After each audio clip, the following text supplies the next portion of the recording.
in our age, you hear people all the time saying things like the lessons of the Holocaust. Yeah. So what are you talking about? Which lessons? And generally, it devolves into kind of banality of like, be nice to people. Like, don't mass murder people. Sure. Okay. Right. Beyond that. Right. And the devil's in the details, unfortunately. The details on this. In fact, by the way, it's very hard to say anything new about Auschwitz. And you sort of feel everything has been said that could be said in a way, and at the same time we know nothing about it. But I was very struck. Martin Amis, who died recently, wrote a novel in the 90s. It was very controversial at the time, called Time's Arrow. Everything goes backwards. The whole plot of the novel goes, time is reversed.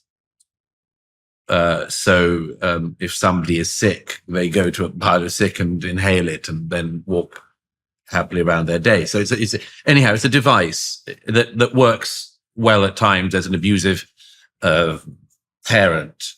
The child is crying, the parent smacks the child and he stops crying.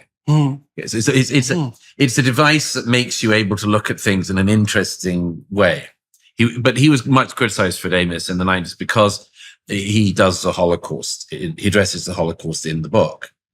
And everyone said, oh, you're using it as a literary device. I actually think by doing what he did, he actually showed one of the very few new insights I've ever seen about the Holocaust, which is that the people whose job it is to take the bodies out of the ovens would give birth to these people from the ovens. Late in the novel, one of them confides to one of his colleagues that he's getting nervous because the people that they're bringing out of the ovens now don't seem right. They're more and more disabled. They're more and more ill. Is it worth even taking them out of the ovens? So strangely enough, by doing it in reverse, you get an idea of how it started. Right. You get an idea of how it started. Yeah, well, the thing is terrible things start one thing at a time. Right? And in this case, again, by a desire on behalf of some people to alleviate suffering or to claim to alleviate suffering, to view some lives as less valued than others, perhaps hardly worth living. Goes back to what we were saying about Canada today. To view, I urge people to think of it this way round, because if you think about it this way round, it's much easier to see how you start. But the other thing, that is how things started in Nazi Germany too, right? Is that because the progression towards the death camps was a progression through euthanasia. And I've looked at a fair number of the propaganda films from the mid-30s where the Nazis were starting to clean up the asylums, and they would go in and, like, I've been in backward asylums when I worked at the Douglas Hospital in the 1980s. There were still people there who had been on the wards, who hadn't been deinstitutionalized, who had been on the wards for like 4 decades.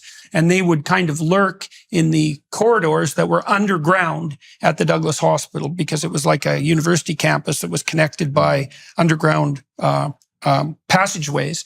And it was like Dante's Inferno down there. I mean, and you could easily go there and make the case that, oh my God, is a life of being on a backward in a psychiatric hospital, wrapped up in a straitjacket for 3 decades, worth living. And well, that brings that whole terrible conundrum up in front of you. And there's no simple answer you can jump to there. But one of the answers, the answer that is something that should therefore be handed to the state to deal with in some efficient manner, that's definitely not a good. But the idea that it's a question that the individual should wrestle with is naturally the case. I mean, that this is something that people should think about and will always think about as long as people think. It seems to me very obvious. I've always been struck by one of Elie Wiesel's works, who was, of course, in Auschwitz. I don't know if you know The Trial of God. Did you ever read that one?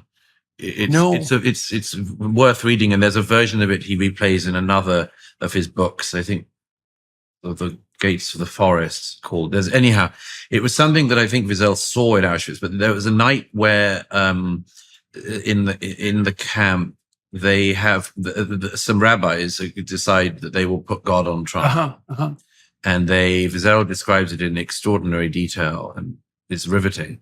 The silence in the room, and eventually the case for the prosecution, the case for the defense, given by very, very learned rabbis from Poland, and nobody could know more than these men routinely knew, which is a reminder of what was lost. But in the end, they find God guilty. See, the Jews never did that in the Old Testament. Well, no, but then something very important happens. Okay. Which is that they find God guilty, and there's a silence in the heart. And they realize what they've done. And then somebody says, one of the rabbis says, okay, it's Friday night. We need to go and do our prayers. And they do. In other words, that's kind of reminiscent of what happens in the Grand Inquisitor. Yes, exactly. When the Inquisitor leaves the door open for Christ, right? Even though he's doomed him to hypothetically to death because he's no longer necessary.